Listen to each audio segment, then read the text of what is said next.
السلام علیکم، میں ہوں انیلا اور اس وقت آپ موجود ہیں میری یوٹیوب چینل انیلا ناول پر۔ کیسے ہیں آپ سب؟ امید کرتی ہوں خیریت سے ہوں گے، اپنا بہت زیادہ خیال رکھ رہے ہوں گے۔ تو جناب آج میں حاضر ہوں ارتکاب جرم کے قسط نمبر 54 کے ساتھ۔ تو جلدی جلدی میرے چینل کو سبسکرائب کر لیں، بیل آئیکن کے بٹن کو لازمی پریس کر لیں۔ تو آج تھوڑی سی باتیں ہو جائیں۔ رمضان میں آپ لوگ کیا کیا کر رہے ہیں؟ انجوائے کر رہے ہیں رمضان کو؟ کیونکہ رمضان ہوتا ہی اتنا رونق والا مہینہ ہے نا؟ تو شاپنگ کی کیا کیا تیاریاں ہو گئی ہیں اور کہاں تک پہنچی آپ لوگوں کی شاپنگ؟ مجھے لازمی بتائیے گا، ٹھیک ہے؟ تو تھوڑی سی ناول کی بھی باتیں ہو جائے۔ تو ارتکاب جرم ہے جو میں اسے کمپلیٹ کرنا چاہ رہی ہوں، تو آپ لوگ مجھے سپورٹ کریں اور میرے چینل اور ویڈیو کے لنکس کو اپنے دوستوں پیاروں میں شیئر کریں۔ چلتے ہیں ناول کی طرف۔ دادا جان کچھ کھا لیجیے پلیز، آیت نے نرم لہجے میں کہا۔ وہ ناشتہ لے کر آیا تھا مگر اس کی آواز میں التجا صاف سنائی دے رہی تھی۔ سامنے میز پر رکھا ناشتہ یوں ہی دھرا رہ گیا۔ نہ اندلب کھانے کو تیار تھی نہ دادا جی۔ دادا جی خاموش بیٹھے تھے، نظریں کہیں خلا میں گم۔ ایسا لگ رہا تھا جیسے بھوک، پیاس اور وقت سب ان کے لیے بے معنی ہو چکے ہوں۔ دل میں بس ایک ہی دعا اٹکی ہوئی تھی اور باقی ہر خواہش اس کے آگے ماند پڑ گئی تھی۔ اندلب کا بھی یہی حال تھا، ہاتھوں میں لرزش تھی، آنکھوں میں رات بھر جاگی ہوئی دعاؤں کی تھکن۔ اس کے لیے بھی نوالا نہیں، صرف انتظار باقی رہ گیا تھا۔ عائد نے ناشتہ میز پر رکھ دیا۔ وہ جانتا تھا کہ اس وقت سمجھانا بے سود ہے۔ میں ایک بار اشر کو دیکھ لوں، اندلب نے آہستہ سے کہا، آواز میں ایسی التجا تھی جیسے انکار کی ہمت نہ ہو۔ عائد نے بے بسی سے جواب دیا، اندلب، ڈاکٹر نے کہا ہے کہ فی الحال اسے اکیلا رہنے دیا جائے۔ عائد پلیز، بس ایک بار، اس کی آواز بھر آئی۔ آنکھوں میں ٹھہرے آنسو خود گواہ تھے کہ یہ ضد نہیں، آخری آس ہے۔ عائد اس کی ضد کے آگے کمزور پڑ گیا۔ وہ جانتا تھا کہ کچھ دلوں کی تسلی لفظوں سے نہیں، دید سے ملتی ہے۔ اندلب ICU میں داخل ہوئی۔ وہ عرش کے پاس آ کر خاموش کھڑی ہو گئی، یوں جیسے کوئی ٹوٹا ہوا خواب حقیقت کے سامنے آ کھڑا ہو۔ اس کی نظر اس کے چہرے پر ٹھہر گئی، سرخ زخموں کے نشان، سوجن اور بے حرکتی، سب کچھ اس کے دل پر نقش ہوتا چلا گیا۔ وہ لرزتے ہاتھوں سے اس کے سر کے بالوں پر آہستہ آہستہ ہاتھ پھیرنے لگی۔ یہ لمس دعا بھی تھا، التجا بھی۔ صبر کے آنسو آنکھوں سے پھسل کر اور ٹپک کر عرش کے رخسار پر گر پڑے۔ یوں لگا جیسے خاموش کمروں میں دو دلوں کے درمیان ایک بے آواز مکالمہ جاری ہو۔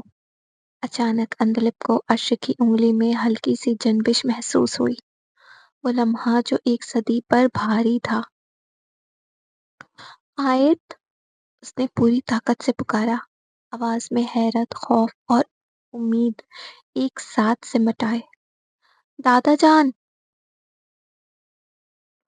آیت اس کی آواز سن کر فوراً لبکا۔ صورتحال بھانپتے ہی وہ تیزی سے ڈاکٹر کو بلا لایا۔ چند ہی لمحوں میں سب کمرے میں جمع ہو چکے تھے۔ دادا جی کی سانسیں رکی ہوئی تھی۔ فائز خاموشی سے دروازے کے قریب کھڑا تھا اور اندلب کی نظریں ایک پل کے لیے بھی عرش سے ہٹ نہیں رہی تھی۔ ڈاکٹر ابھی معائنہ کر ہی رہے تھے کہ عرش کی پلکوں میں لرزش ہوئی، پھر آہستہ آہستہ اس نے آنکھیں کھول دیں۔ سامنے کا منظر دھندلا تھا، شکلیں بے ترتیب، آوازیں دور، مگر جیسے ہی آنکھوں نے روشنی کو پہچانا، ایک چہرہ سب سے پہلے واضح ہوا، اندلب، آنکھوں سے آنسوؤں میں بھیگی ہوئی، چہرے پر خوف، امید اور محبت ایک ساتھ سجی ہوئی۔ عرش کی نظریں اسی پر ٹھہر گئی اور اس لمحے یوں لگا